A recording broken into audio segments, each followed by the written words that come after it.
ஏன்டா Swiggy rider திருட்டு தெருப்பொறிக்கு பிள்ளைங்களா? அப்படி எதுக்குடா டீ தின்றீங்க? சோத்தை தானே தின்றீங்க, டீ எதுக்கு திங்கிறீங்களாடா மானங்கட்ட பயலுகளா? எதுக்குடா பிக்கப் பண்ணாம ஆர்டர் போட்ட சோத்தை தூக்கிட்டு போடுறீங்க திருட்டு நாய்ங்களா? பிரியாணியில 2 பிரியாணி ஆர்டர் போட்டாங்க, அதை போய் தின்றீங்க. பீ தின்னுங்கடா, அதுக்கு சோத்தை திங்காத பீய தின்னுங்கடா. எதுக்குடா அடுத்தவங்க காசு திருடி திங்கிறீங்க நாய்ங்களா? டெலிவரி பார்ட்னர் வேலைக்கு தானே வந்துருக்கீங்க, சோத்தை தின்றுறீங்களா வேற ஏதாவது திங்கிறீங்களா? நீங்க மயிரே போச்சுன்னு ஆர்டர் திருடிட்டு போயிட்டீங்க. இப்ப நாங்க வந்து ஒயிட் பண்ணிட்டு உட்காந்துருக்கோம், எங்களுக்கு தலையெழுத்து மயிரா என்ன? உங்களுக்கு என்னடா கேடு? வேலை செய்ய முடியலன்னா மூடிக்கிட்டேங்க போங்கடா. இல்லைன்னா இந்த மாதிரி திருடி திங்கிறதுக்கு பேசாம வீட்டுல வேற ஏதாவது குழப்பம் இருந்தா வேற ஏதாவது மாமா பையன் வேலை பாருங்கடா, பொட்டா பசங்களா வெளிங்களா?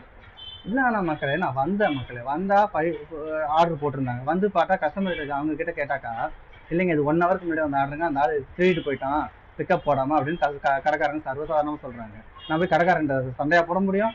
கஸ்டமருக்கு ஃபோன் அடிச்சா என்னங்கண்ணா இப்படி பண்ணா எப்படிங்கண்ணா, நாங்கள் பசியில் இருக்கிறதுனால ஆர்டர் போட்டோம், இப்படிலாம் எங்களை பசியில் போடுறதுக்கு எதுக்குண்ணா இப்படிலாம் ஸ்விக்கின்னு வந்து வேலை செய்றீங்க அப்படின்னு நம்மளை திட்டுறாங்க. நம்ம இந்த ஆர்டர் கேன்சல் பண்ணோம்னா நமக்கு ரிஜெக்ஷன் ஆகிடும், நம்ம 20 நிமிஷம் காவ காத்துட்டு உட்காந்துருக்கணும். இது சால்வ் பண்ணுறதுக்கு கஸ்டமர் கேர் கால் போய் கஸ்டமர் கேர்லேருந்து நமக்கு கால் வந்து எவ்வளோ தலைவலி தெரியுமா?